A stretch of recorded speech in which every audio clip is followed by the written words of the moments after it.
ഈ അടുത്ത കാലത്ത് ബി.ജെ.പിക്ക് സംഭവിച്ച ഏറ്റവും വലിയ തിരിച്ചടി എന്താണ്? സംസ്ഥാനത്തെ ഉപതെരഞ്ഞെടുപ്പുകൾ കഴിഞ്ഞതുകൊണ്ട് തന്നെ സ്വാഭാവികമായും ഭൂരിപക്ഷം പേരും പറയുന്ന ഉത്തരം പാലക്കാട് നിയമസഭാ ഉപതെരഞ്ഞെടുപ്പിൽ സംഭവിച്ച തോൽവിയാണ് ആ തിരിച്ചടി എന്നായിരിക്കും. എന്നാൽ എൻ്റെ അഭിപ്രായത്തിൽ അതല്ല. നിലവിൽ ബി.ജെ.പിയെ സംബന്ധിച്ച് സംഭവിച്ച ഏറ്റവും വലിയ തിരിച്ചടി എന്താണെന്ന് എന്നോട് ചോദിച്ചാൽ ഞാൻ പറയുന്ന ഉത്തരം മറ്റൊന്നായിരിക്കും. ബി.ജെ.പി നേതാവും മാധ്യമങ്ങളിൽ ബി.ജെ.പിയുടെ മുഖവുമായിരുന്ന സന്ദീപ് വാര്യരെ പുകച്ചു പുറത്തു ചാടിച്ച നടപടിയാണ് ബി.ജെ.പിയുടെ ഏറ്റവും വലിയ തിരിച്ചടിയായി എനിക്ക് തോന്നുന്നത്. അപ്പോഴത്തെ ലാഭത്തിനും വാശികൾക്കും വേണ്ടി സന്ദീപ് വാര്യരെ നേതൃത്വം പുറത്താക്കിയെങ്കിലും അതുമൂലം ബി.ജെ.പിക്ക് സംഭവിച്ച കോട്ടം ഇനി വർഷങ്ങൾ എടുത്താലും ശരിയാകാൻ ആകില്ല എന്നുള്ളതാണ് യാഥാർത്ഥ്യം. പാലക്കാട് നഗരസഭാ മണ്ഡലത്തിലെ കാര്യം തന്നെ എടുക്കാം. മണ്ഡലത്തിൽ നടന്ന ഉപതെരഞ്ഞെടുപ്പിൽ ബി.ജെ.പിക്ക് വിജയിക്കുവാനുള്ള എല്ലാ സാധ്യതകളും തെരഞ്ഞെടുപ്പ് പ്രഖ്യാപിച്ച സമയത്തുണ്ടായിരുന്നു. സംസ്ഥാന ഭരണകൂടത്തിനെതിരെ ശക്തമായ വിമർശനങ്ങൾ ഉയർന്നു നിൽക്കുന്ന സമയം. മാത്രമല്ല, ഭരണകൂടത്തിന്റെ നേതൃസ്ഥാനത്തിരിക്കുന്ന CPM 2 തവണ തുടർച്ചയായി 3-ാം സ്ഥാനത്തേക്ക് പോയ മണ്ഡലം. UDF സ്ഥാനാർത്ഥിയായി മത്സരിക്കാനെത്തുന്നത് ആ നാട്ടുകാരനല്ല എന്ന കാര്യം. മികച്ച ഒരു സ്ഥാനാർത്ഥിയെ നിർത്തിയാൽ പുഷ്പം പോലെ മണ്ഡലം പിടിച്ചെടുക്കാമെന്ന സാഹചര്യം. ഇത്രയൊക്കെ ഉണ്ടായിട്ടും വലിയ ഭൂരിപക്ഷത്തിന് ബി.ജെ.പി സ്ഥാനാർത്ഥി മണ്ഡലത്തിൽ തോറ്റു. തോൽവിയുടെ കാരണം സംസ്ഥാന നേതൃത്വത്തിന്റെ പിടിപ്പുകേടാണ് എന്നൊക്കെ വാദങ്ങൾ അതിനുശേഷം ഉയർന്നു. കുറ്റം പറഞ്ഞുകൂടാ. ബി.ജെ.പി സംസ്ഥാന പ്രസിഡന്റ് കെ സുരേന്ദ്രന്റെ നേതൃത്വത്തിൽ വലിയ ഇലക്ഷൻ ക്യാമ്പയിനാണ് പാലക്കാട് നടന്നത്. അല്ലറ ചില്ലറ എതിർപ്പുകളൊക്കെ സംഘടനയ്ക്കുള്ളിൽ ഉണ്ടായിരുന്നു എന്നുള്ളതും സത്യം.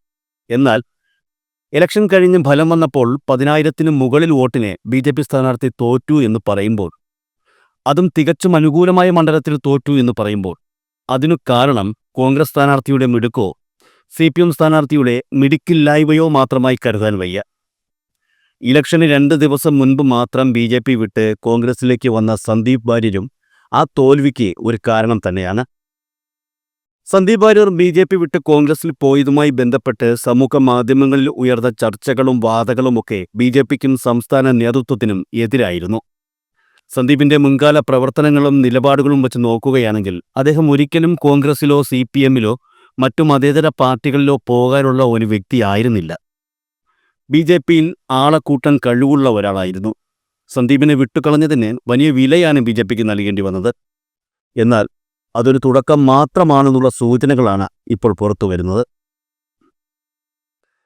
നാണം കെട്ട് ബി.ജെ.പിയിൽ നിന്ന് ഒടുവിൽ സഹികെട്ട് ബി.ജെ.പി വിട്ട് കോൺഗ്രസിലെത്തിയ സന്ദീപ് വാര്യർ ശരിക്കും പണി തുടങ്ങിയിട്ടുണ്ട് എന്നാണ് സൂചനകൾ.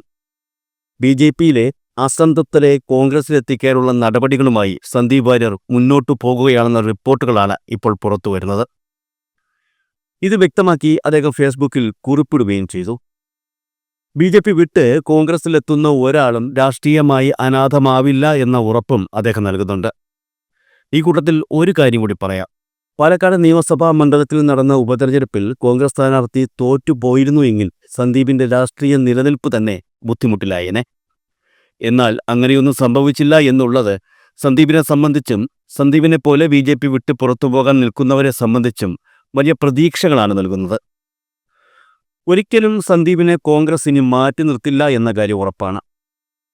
തന്നെപ്പോലെ ഒട്ടനവധി പേർ അസംതൃപ്തരായി ബി.ജെ.പിയിൽ ഉണ്ടെന്ന് സന്ദീപിനറിയാം. അവർക്കുള്ള സൂചന കൂടിയാണ് ഈ പ്രവൃത്തികളിലൂടെ സന്ദീപ് നൽകുന്നത്. വെറുപ്പിന്റെയും വിദ്വേഷത്തിന്റെയും പ്രത്യയശാസ്ത്രത്തെ പൂർണ്ണമായും തള്ളിപ്പറഞ്ഞ് മതനിരപേക്ഷതയുടെ ഭാഗമാകാൻ കോൺഗ്രസ് പ്രസ്ഥാനത്തിന്റെ പ്രത്യയശാസ്ത്രത്തോട് ഐക്യപ്പെടുവാനും സന്നദ്ധതയുള്ള ഒരാളും രാഷ്ട്രീയമായി അനാഥമാവില്ല, ഇത് ഉറപ്പാണ് എന്നാണ് സന്ദീപ് ഫേസ്ബുക്കിൽ കുറിച്ചത്. ഈ പോസ്റ്റിലൂടെ ബി.ജെ.പിയിലെ അസംതൃപ്തരെയാണ് സന്ദീപ് ലക്ഷ്യമിടുന്നതെന്നുള്ള കാര്യം 100% വ്യക്തമാണ്. ഇക്കഴിഞ്ഞ ദിവസം ബി.ജെ.പിയിൽ നിന്ന് രാജിവെച്ച വയനാട് മുൻ ജില്ലാ പ്രസിഡന്റ് KP മധുവിനെ കോൺഗ്രസിൽ എത്തിക്കാനുള്ള നീക്കവും സന്ദീപ് വാര്യർ തുടരുകയാണെന്നുള്ള റിപ്പോർട്ടുകളും പുറത്തു വന്നു കഴിഞ്ഞു. മധുവുമായി അദ്ദേഹം ബന്ധപ്പെട്ട് ഇക്കാര്യത്തിൽ ചർച്ച നടത്തിയെന്നാണ് വിവരം. സന്ദീപ് വാര്യർ ബന്ധപ്പെട്ടുവെന്നും ആലോചിച്ച് മറുപടി അറിയിക്കാമെന്ന് പറഞ്ഞതായും KP മധു ഒരു സ്വകാര്യ ചാനലിനോട് പറയുകയും ചെയ്തിട്ടുണ്ട്. മധുവിനെ LDF-ലെത്തിക്കാനുള്ള നീക്കവും സജീവമാണ്. മധുവിന്റെ LDF പ്രവേശനവുമായി ബന്ധപ്പെട്ട് LDF നേതാക്കൾ അദ്ദേഹത്തെ ബന്ധപ്പെട്ടിട്ടുണ്ട് എന്നുള്ള സൂചനകളും പുറത്തു വന്നിട്ടുണ്ട്. ആവശ്യങ്ങൾ അംഗീകരിച്ചാൽ LDF-ഉമായോ UDF-ഉമായോ സഹകരിക്കുമെന്നും മധു വ്യക്തമാക്കിയിട്ടുണ്ട്. എന്തായാലും മധു LDFിലോ UDFിലോ പ്രവേശനം നേടുമെന്നുള്ള കാര്യം ഉറപ്പാണ്. രണ്ട് മുന്നണിയിലായാലും ഇരു കൈ നീട്ടി അവർ മധുവിനെ സ്വീകരിക്കുമെന്നുള്ള കാര്യവും ഉറപ്പാണ്. എന്നാൽ സന്ദീപിനെ പോലുള്ള ഒരു വ്യക്തി UDFിലുള്ളപ്പോൾ മധു ഒരുപക്ഷെ കൂടുതൽ പരിഗണന കൊടുക്കുന്നത് UDFിനായിരിക്കുമെന്നാണ് കരുതപ്പെടുന്നത്. സന്ദീപ് വാര്യർക്ക് ഉടൻ തന്നെ കോൺഗ്രസ് സംസ്ഥാനത്തെ ഉന്നത പദവി നൽകുമെന്നുള്ള വിവരങ്ങളും പുറത്തു വരുന്നുണ്ട്. മാത്രമല്ല, ഇനി മുതൽ ചാനൽ ചർച്ചകളിൽ കോൺഗ്രസ് പ്രതിനിധിയായി സന്ദീപ് ഇടം പിടിക്കും. മുൻപ് BJPക്ക് വേണ്ടി ഘോരഘോരം വാദിച്ചിരുന്ന സന്ദീപ് അതേ BJPക്കെതിരെ ശക്തമായ ഭാഷയിൽ മറുപടി നൽകുന്നതും നമുക്ക് കാണാൻ കഴിയും. അതേസമയം മധു മറ്റൊരു കാര്യം കൂടി പറയുന്നുണ്ട്. പാർട്ടിയിൽ നിന്ന് രാജിവെച്ച ശേഷം BJPക്കാർ ആരും തന്നെ ബന്ധപ്പെട്ടിട്ടില്ല എന്ന്. ചില പ്രാദേശിക പ്രവർത്തകർ അവരുടെ വിഷമം പറഞ്ഞിരുന്നു എന്നും മധു വ്യക്തമാക്കി. ഒരർത്ഥത്തിൽ BJPയെ സംബന്ധിച്ച് അവരുടെ ഏറ്റവും വലിയ ന്യൂനതയായി തോന്നിയിട്ടുള്ളത് ഈ ഒരു കാര്യമാണ്. പുറത്തുപോകാൻ അടയാളം കാണിച്ചു തുടങ്ങിയ ഒരു വ്യക്തിയെ സംഘടനയ്ക്കുള്ളിൽ തന്നെ നിർത്താൻ BJP ശ്രമിക്കാറില്ല.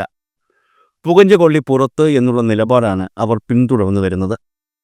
സന്ദീപ് വാര്യരുടെ കാര്യം തന്നെ എടുത്താൽ, സന്ദീപ് സംഘടനയ്ക്കുള്ളിൽ യുദ്ധം തുടങ്ങിയ സമയത്ത് അദ്ദേഹത്തെ അനുനയിപ്പിക്കാനോ അദ്ദേഹം ഉന്നയിച്ച പ്രശ്നങ്ങളിൽ പരിഹാരമുണ്ടാക്കാനോ BJPക്കുള്ളിൽ ആരും ശ്രമിച്ചില്ല എന്നുള്ളതാണ് യാഥാർത്ഥ്യം.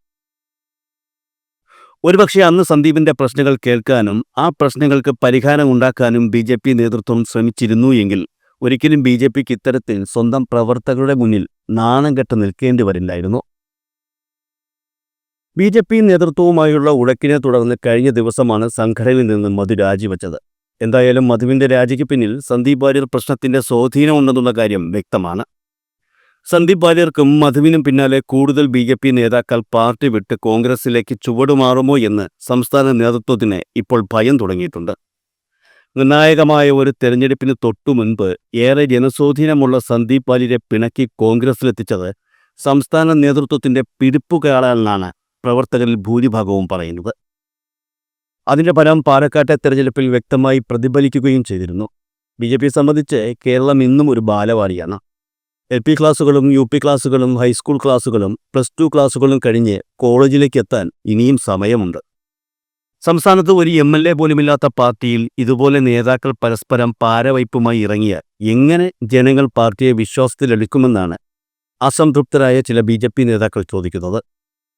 പാലക്കാട് തോൽവിയെ തുടർന്ന് K സുരേന്ദ്രൻ ഒഴിയണമെന്ന ആവശ്യം BJPക്കുള്ളിൽ ഉയർന്നിരുന്നു. എന്നാൽ കേരളത്തിലെ തർക്കത്തിൽ K സുരേന്ദ്രന് BJP കേന്ദ്ര നേതൃത്വത്തിന്റെ പൂർണ്ണ പിന്തുണയാണ് ലഭിച്ചിരിക്കുന്നത്. സംസ്ഥാന അധ്യക്ഷനായി നിയമസഭാ തിരഞ്ഞെടുപ്പ് വരെ സുരേന്ദ്രൻ തുടരട്ടെ എന്നാണ് കേന്ദ്ര നേതൃത്വത്തിന്റെ നിലപാട്. പാലക്കാട്ടെ തോൽവി സംബന്ധിച്ച് സുരേന്ദ്രൻ നൽകിയ റിപ്പോർട്ട് കേന്ദ്ര നേതൃത്വവും അംഗീകരിച്ചിട്ടുമുണ്ട്. മാധ്യമങ്ങൾക്ക് മുന്നിലുള്ള പരസ്യ പ്രതികരണത്തിൽ നിന്നും സംസ്ഥാനത്തെ BJP നേതാക്കളെ കേന്ദ്രം ഇടപെട്ട് വിലക്കിയിട്ടുണ്ട്. എന്നാൽ ഈ സാഹചര്യം BJPക്കുള്ളിൽ പുകച്ചിൽ കൂട്ടുകയേ ഉള്ളൂ. പാലക്കാട് തോൽവിയെ തുടർന്ന് നിരവധി നേതാക്കളാണ് സുരേന്ദ്രനെതിരെ പ്രതികരണവുമായി രംഗത്തെത്തിയത്.